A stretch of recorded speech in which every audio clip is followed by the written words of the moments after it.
5-year-old girl is brought to her pediatrician by her mother. The mother is concerned about a fine red rash on her daughter's limbs and easy bruising.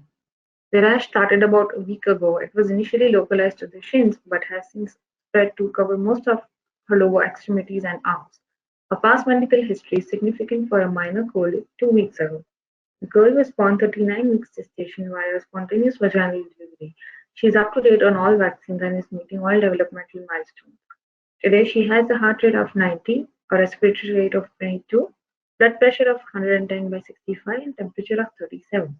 On physical exam, the girl has a petechial rash on her arms and legs. Additionally, there are several bruises on her shins and thighs. A complete blood count shows thrombocytopenia, 20,000 thrombocytes. Other parameters of the CBC are within the expected range for her age. PT, APTT, and metabolic panels are also within the reference range. It is the most likely blood disorder affecting the patient.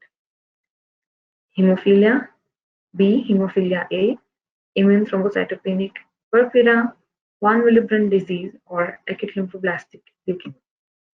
This is ITP here.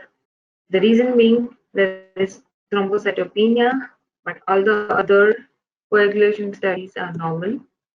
Prothrombin type APTT is normal.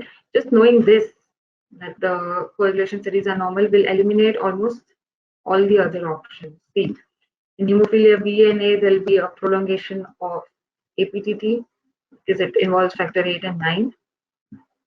Von Willebrand disease, again, von Willebrand factor is associated with factor 8.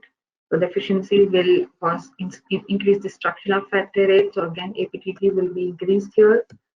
And this acute lymphoblastic leukemia will show an abnormality in the WBC counts, right? It can manifest with bleeding problems because of overcrowding of the bone marrow and a decrease in the precursor cells of the thrombocytes. So it can occur, but the main thing is there is no abnormality in the other parameters of which is expected with ALL.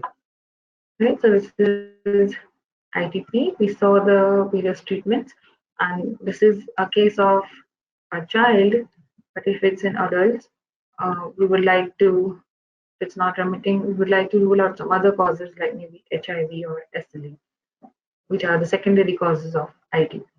Thanks for watching. Please give a thumbs up and subscribe for more.